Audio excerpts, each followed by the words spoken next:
Patreon.com/the Walk-Off Podcast. $4 a month gets you in there. If you're watching this right now and you haven't hit the like button, Billy, get on it. Bug your brother. Tell him to do the same. The undefeated Tampa Bay Rays make their way to Toronto. This is their first real test, is playing the Toronto Blue Jays. This is the first team that is projected as a playoff team that they're playing, or even a team that should finish above 500 in the Jays. Now, the Rays are the fourth team in Major League Baseball history to start with a 13-0 win streak. And they're the first since 1987 when the Brewers did it. So I've got a few Rays stats here just to kind of spin around the brain before we get to the meat of this week 3 preview. The Rays have trailed. This one blew my freaking mind. The Rays have trailed at the end of just 6 of 117 innings this season. Wow. They're the third team in history to do this, and the first one since 1884. Like, give me a break. They have trailed in 6 innings out of 117. No wonders they're 13-0, man. Yeah. The Rays boast a hefty 71 run differential. That's the third highest by a team in its first 13 games of a season in MLB history. And again, the first since 1893. Like, the Rays are doing things right now that hasn't been done in baseball in 140 years. What? Yeah, that's pretty good. I hate it. You got to hate it. Pretty good start. So what are your expectations for this matchup? I want to see the Jays win too. I really do. I want to see them get one for sure. I do expect the Jays to break this win streak personally. I don't think the Rays are going to go 16-0. Famous last words. But you look at the pitching matchup, advantage Tampa Bay. Okay, so here's the pitching matchups for these 3 games. By the way, in our last little stretch here, the Royals, the Angels, the Tigers, we went 7-3. That's not what's going to happen this week. We got the Rays, and then we're off to Houston against the Astros. We got 2 doses of Jose Barrios in week 3. So that's as bad of omen as there can be, I think. So let's go game by game here against the Rays. We got Barrios versus Rasmussen. Then we got Kikuchi versus Fleming. And then when we've got Manoah on the bump, the Rays have McClanahan. So, funny thing. Well, not funny, haha, funny, sad. Rays are favorites in all 3 matchups here. So we've got the ESPN matchup predictor up. 67.4% that the Rays win in game 1. And listen, let's stop for 1 second because I do wish to touch on Drew Rasmussen and the season he is having. He's got a 0 ERA in his first 16 innings pitched. Yes, he has gone 8 innings twice. He has 15 Ks.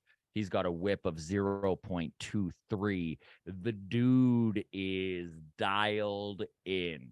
Now, there were signs of this sort of pitcher in him last year, but Drew Rasmussen is this year's Jeffrey Springs, who looked like an ace for the Rays last year, who was the year before's Shane McClanahan, who is currently their ace, who was Tyler Glasnow the year before. Like, the Rays just once a year find a guy who could be an ace on almost any other staff, and they're up to the point now where, you know, like, Drew Rasmussen is their number 4 in their rotation.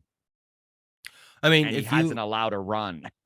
If you had to do a preseason predictor and you're saying, look, 15 days into the season, what's the bigger number? Drew Rasmussen innings pitched or Jose Barrios ERA?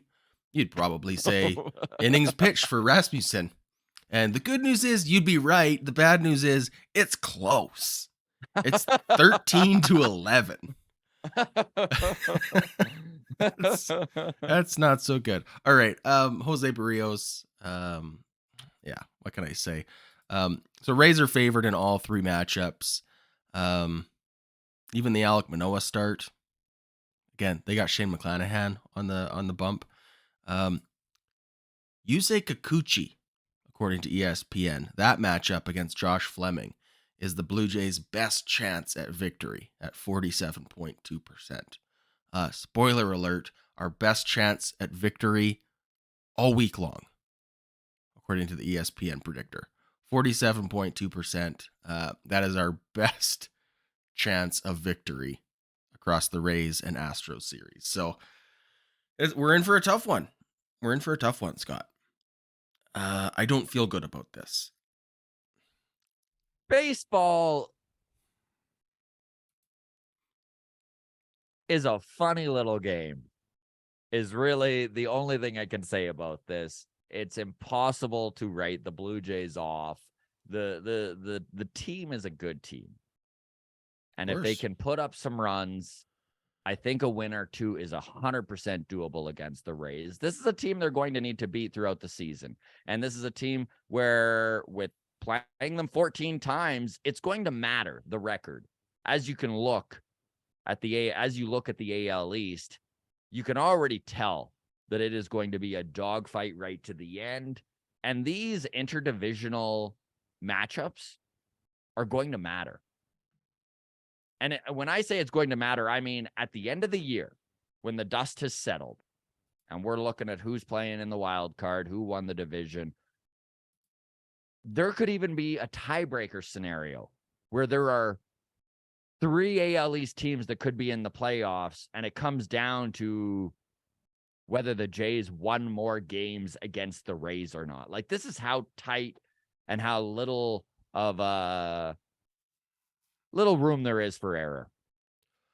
And I want to remind myself to buckle up. This could be a 1-5, 0-6 stretch. Could be. I don't think it will be. Personally, I think this team goes 3-3 in the next 6 games. Oh, if they go 3-3, I'm gonna be ecstatic, Scott. 2 of those games coming from our good pitchers, 4 of those games coming from elsewhere. That's a nice way of putting it. This is I'm not looking forward to either of these series. Those Rays are so. This is what makes good we have to have teams. Barrios twice in the same week. This is what makes good teams. What do you think? How many innings do we get out of Barrios tonight?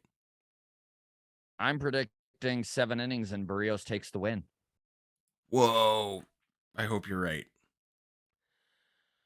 I'm hoping for a lot of offense out of our team today.